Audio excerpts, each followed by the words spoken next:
Bonjour à tous et bienvenue sur boursicoté.com pour cette nouvelle analyse technique du CAC 40 en point matinal avec une configuration qui tout se stabilise, puisque même si on reprend ici un petit peu de hausse avec un petit gap haussier à l'ouverture, gap qui a été comblé, on revient coller ici à la zone des 7910 points. On peut remarquer d'ailleurs qu'avec la baisse de la volatilité, on colle bien à des niveaux qui sont identifiés depuis quelques temps, puisque je n'ai pas bougé je n'ai bougé aucune zone horizontale depuis maintenant quelques temps, tant la configuration actuelle colle à ces niveaux.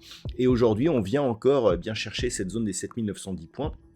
Zone qui avait été franchie sur gap, puis était devenue support. Ensuite, on l'avait refranchie sur gap, cette zone était devenue résistance.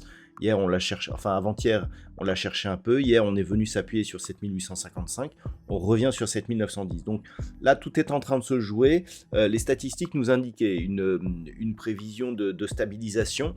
Elle est arrivée un peu plus haut que prévu, mais elle arrive. Et ce que l'on peut observer, c'est que dans cette unité de temps 4 heures, on reste malgré tout au-dessus de la moyenne mobile 20 exponentielle. C'est-à-dire que même si on a une perte de dynamique haussière, c'est-à-dire qu'on horizontalise ici, on reste au-dessus de cette moyenne mobile, ce qui nous laisse dans une tendance globale plutôt haussière, qui reste à confirmer certes, mais qui ne nous donne pas en tout cas de signal de retournement de tendance.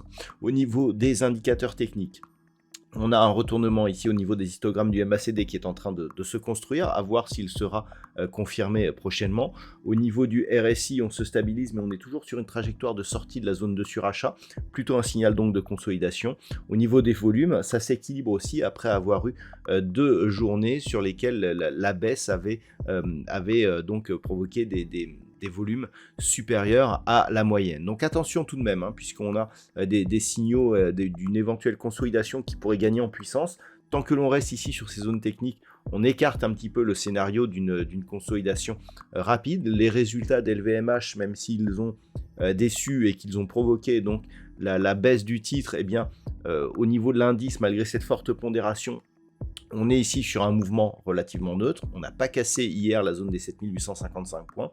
Malgré donc ce risque de consolidation, on a une configuration technique qui reste assez solide et un CAC 40 plutôt résilient. Au niveau du palmarès des valeurs, donc nous avons au moment où je vous parle un gain de 0,4% sur l'indice. C'est Téléperformance aujourd'hui qui s'en sort le mieux, plus 2,2%. Schneider Electric plus 1,8% au moment de cette analyse.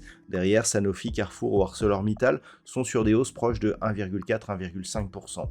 Au niveau des plus fortes baisses, ST Micro perd 7,80%, Eurofins Scientifique moins 2,7%, derrière EssilorLuxottica, Société Générale ou Orange sont sur des baisses inférieures à 1%. Donc on a une configuration technique assez partagée, à l'image un petit peu des premiers résultats des sociétés américaines qui actuellement font la tendance, où c'est assez contrasté. Hier nous avons eu la Fed qui a annoncé que finalement la poursuite de la baisse des taux, ce n'était pas pour tout de suite. Donc clairement on va voir un petit peu ce qui se passe avec la BCE. Mais là, on est vraiment sur une phase de stabilisation. Donc, dans ce contexte, on a une tendance, une tendance de fond qui est toujours portée ici par ce mouvement haussier, qui nous a permis un retour ici sur la zone proche des 8000 points. Et là, on se stabilise. Donc, si on observe, on a ici une dynamique haussière. Certes, on a cassé la dynamique ici par rupture du support oblique qui définissait la tendance, mais sans pour autant marquer un signal de retournement. C'est-à-dire là, en fait, on a tous les signaux d'une phase de consolidation dite horizontale. Et ce sera le cas tant que l'on se situera ici entre ces niveaux 7855 points grossièrement et 7975. On pourra arrondir à 7850, 7980. Et donc globalement, on est ici sur une phase de hausse très forte, une consolidation ici à plat, mais qui se fait dans une phase de volatilité assez faible. Effectivement, si on trace ici les retracements de Fibonacci, eh bien, on n'a même pas un retour ici sur le retracement à 23,6%. Donc on est vraiment ici dans une phase de consolidation à plat, et du coup qui ne remet absolument pas en cause la phase de hausse que nous avons enregistrée précédemment. Donc c'est plutôt positif globalement. Et ce qu'il va falloir surveiller, eh bien, c'est tout simplement le fait que on ne casse pas ici cette zone. On voit que le 23,6 est juste en dessous. Donc effectivement, si on cassait, on pourrait revenir ici sur 7008, voire 7725. 7725, ça reste ici la zone qu'il ne faudrait pas casser pour avoir un retournement de tendance. Là, clairement, la bande de Bollinger inférieure est remontée. On a un fort resserrement ici, qui correspond donc à une baisse de la volatilité.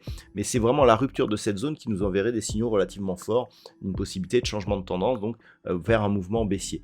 Tant que l'on est au-dessus, même si on revient ici sur 7800 points, clairement, on aurait un petit signal baissier, effectivement, d'un point de vue très court terme, mais d'un point de vue moyen terme, ce ne serait pas extrêmement grave. C'est vraiment la zone des 7725 qu'il ne faudrait pas casser à la baisse pour avoir un signal plus fort. Et naturellement, si on repart ici à la hausse et que l'on recasse 7975, voire le plus haut ici, de cette bougie qui se situe à 7988 points, et bien là on validerait la poursuite du mouvement après une très faible consolidation, donc on repartirait sur un mouvement relativement puissant. Donc globalement, et pour synthétiser, 7850, 7980, phase de consolidation horizontale qui ne remet pas en cause la dynamique haussière, donc on reste dans une perspective plutôt positive. Au-dessus ici des 7980 points, eh bien, on confirme la reprise d'un mouvement haussier avec potentiellement un objectif sur les niveaux records du CAC 40, sur rupture ici des 7855 voire 7800. Phase de consolidation court terme donc qui pourrait se poursuivre avec un risque d'accélération sous 7725 points. Voilà donc ce que l'on peut dire sur cette analyse technique du CAC 40 pour ce matin. D'un point de vue macroéconomique, donc la journée sera relativement riche. Alors premièrement, nous avons eu les chiffres du PIB français qui se sont révélés légèrement inférieurs aux attentes. Nous avons eu aussi les chiffres du PIB en Allemagne, pareil, qui se sont révélés légèrement inférieurs aux attentes. À noter que on a un PIB allemand qui est en régression, c'est-à-dire qui s'est révélé négatif. Nous aurons les chiffres du PIB trimestriel pour la zone euro qui seront diffusés à 11h. Et puis cet après-midi, je dirais c'est un petit peu le point d'orgue de cette semaine avec la Fed, donc hier soir, on aura la Banque Centrale Européenne qui donc à 14h15 dévoilera l'évolution de ses taux d'intérêt sur la est-ce que la BCE va poursuivre sa politique de baisse de taux. Le consensus va vers effectivement une poursuite de la baisse avec une baisse de 25 points de base. Nous aurons à 14h45 donc une conférence de presse animée par Christine Lagarde qui nous en dira plus, et les investisseurs seront extrêmement attentifs à la sémantique utilisée par Christine Lagarde pour savoir si effectivement cette politique va se poursuivre ou pas. Entre-temps, à 14h30, nous aurons les chiffres du PIB trimestriel du côté des États-Unis et les inscriptions hebdomadaires au chômage. Donc là aussi, des chiffres majeurs concernant la macroéconomie américaine. Tout cela devrait nous provoquer une certaine volatilité que je vous propose de suivre en trading live, qui donc démarrera à 14h cet après-midi pour suivre la BCE, les chiffres macro américains. Voilà donc ce que l'on peut dire pour aujourd'hui. Je vous souhaite donc de passer une bonne séance. On se retrouve donc à partir de 14h pour le trading live ou dès ce soir pour toutes les autres analyses techniques du site boursicoté.com.